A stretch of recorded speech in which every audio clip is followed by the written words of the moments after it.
The last time the Xfinity Series took the trip down to Mexico City in 2008, Kyle Busch was your winner. Now he's just an old washed-up scrub who has a Mexican arrest record. What's the point in me saying all this? Well, I need an intro. Because for the 15th race of the Xfinity Series season, we're heading back to Mexico City. And there's paint schemes to review. Let's go. Sheldon Creed has now made 110 starts in the Xfinity Series, with 14 of those ending in a second-place finish. And while I have absolutely no statistical data to back this up, I think this is the weekend Sheldon Creed finally gets it done. Nothing would suit Sheldon Creed more than getting his first career victory in another country. The best part is he'd probably get his trophy stolen on the way home. It just makes too much sense. Unlike this paint scheme, it looks like a bad restaurant inspection. 2. I don't think anybody's giving Carson Kvapil enough credit heading into Mexico. If it weren't for Connor Zilisch existing, he probably would have won COTA. 10. As much as I love the weekly Sheldon Creed second place throwback paint scheme, I just wish C4 Energy would step up and sponsor every single race. 8. I gotta be honest, guys. A year and a half into doing these paint scheme reviews, I have never once looked up what Funkaway is. But the 5,000 bounty balls on the side of this race car inspired me to finally educate myself on what exactly it is. But now that I've looked it up, I feel like an idiot because it explains exactly what it is in the name. Funkaway is basically dude wipes for your bedroom so it doesn't smell like ass. So basically, Febreze. 9. Have we ever been able to solve the age-old question of if a tomato is a fruit or a vegetable? And then what does that make ketchup? These are all questions that Alex Labbe should be ready to answer. And you guys better watch out because Alex Labbe is basically Boris Said if he came from Canada. 8. I've been told that the weeds on the side of this race car are actually agave plants. You really got to appreciate Brandt for switching things up every week. They're able to change the paint scheme every week while still keeping the same brand identity. Other companies really should try to follow in their footsteps. 9. If I have any Mexican NASCAR fans that'll be in attendance on Saturday watching this video right now, first of all, hola. Second of all, I have some news for you. I heard a rumor that Sammy Smith fucking hates Daniel Suarez and he plans on wrecking him this weekend. I think you guys need to boo the shit out of this guy. I heard he could be a real prick. And the only time he's ever been to a Mexican restaurant, he ordered chicken tenders off the kids' meal. That's what you guys got to look forward to. 4. Speaking of Daniel Suarez, Cocodrile. SVG was originally supposed to be in the car this weekend, but I guess Dale Jr. had a change of heart and decided he didn't want somebody capable of winning the race. So instead, he chose Daniel Suarez. I'm sure that has nothing to do with being in Mexico. 10. This car looks like if Ed the Zebra made a stop at the hair salon before he took that ride on that big fancy helicopter. 7. This is Josh Williams. And I just realized he's bringing the American flag car to the Mexico race. Kind of feels like a slap in the nuts. 7. I would rather not offend every Spanish-speaking person in the entire world and try to pronounce what it says on the quarter panel of this race car. So I'm just going to say, this is an SS Greenlight car, drove by Josh Bilicki and sponsored by, I think, the Mexican Insurance King. And this car looks like it's about to deliver me a large pepperoni pizza with a side of garlic knots. It's time to get sticky for Bilicki this weekend. No pause. 10. You know Chris Rice has got to be wishing he kept AJ Allmendinger in the Xfinity car right now. 5. So 2 weeks ago before the Nashville race, I mentioned something in the paint scheme review about William Sawalich needing to step it up a little bit.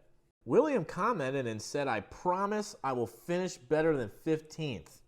And the weekend started out great.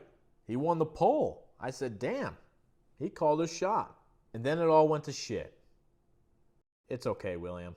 I too very often stick my own foot in my own mouth. You have talent. This will turn around. 9. Here's another reminder for you that Ty Gibbs will never win a Cup Series race, although he may win an Xfinity race again. I'll give him that much credit. 6. And then there's Brandon Jones. 6. Austin Hill seems like the kind of guy that's been bitching to his wife for months about having to go to Mexico. But then he's going to end up getting a $15 full-body massage and his life is going to change forever. Or I might be wrong. 8. I don't remember anybody asking for Christopher Bell to run this Xfinity race, but here we are. This feels like it could be one of those weekends where a Cup guy runs for a smaller Xfinity team with a car prepared by their own Cup team, and they get the team's first win.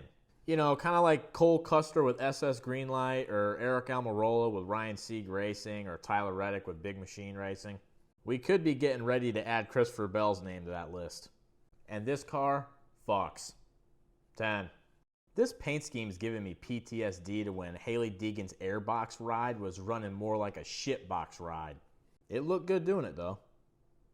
9. So Dino followed me on here last week or the week before, so that makes him a pretty cool guy.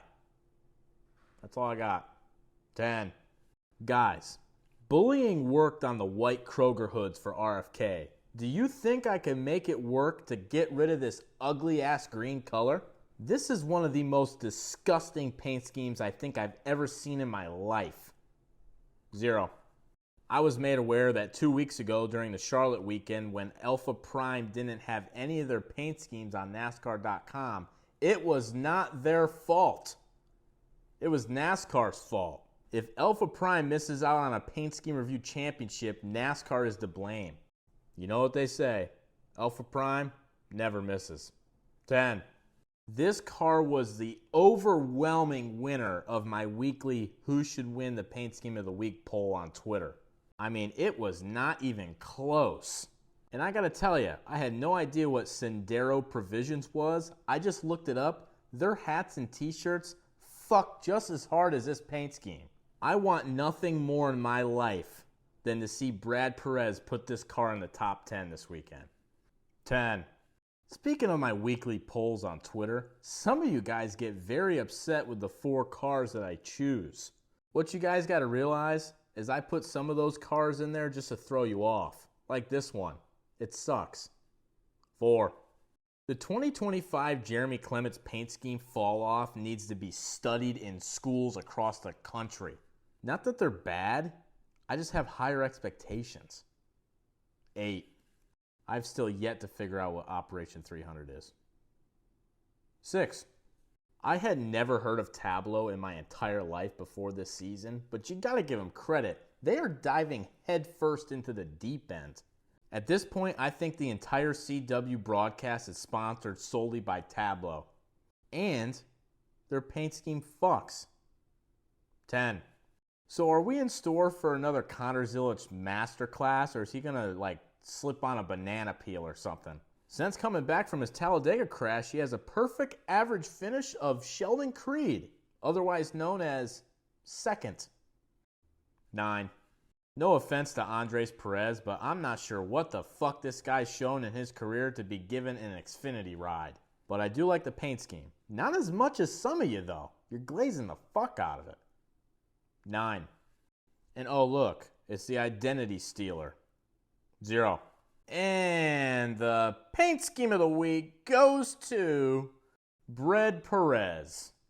I gotta agree with everybody on Twitter. It was not even close. The second I laid eyes on this race car, I fell in love again. Here's my top 3 for the week. Second and third were tough ones to pick out. There's actually a lot to choose from, unlike the Cup Series. And here's your current paint scheme review point standings. See you guys next week at the Tricky Triangle. Later.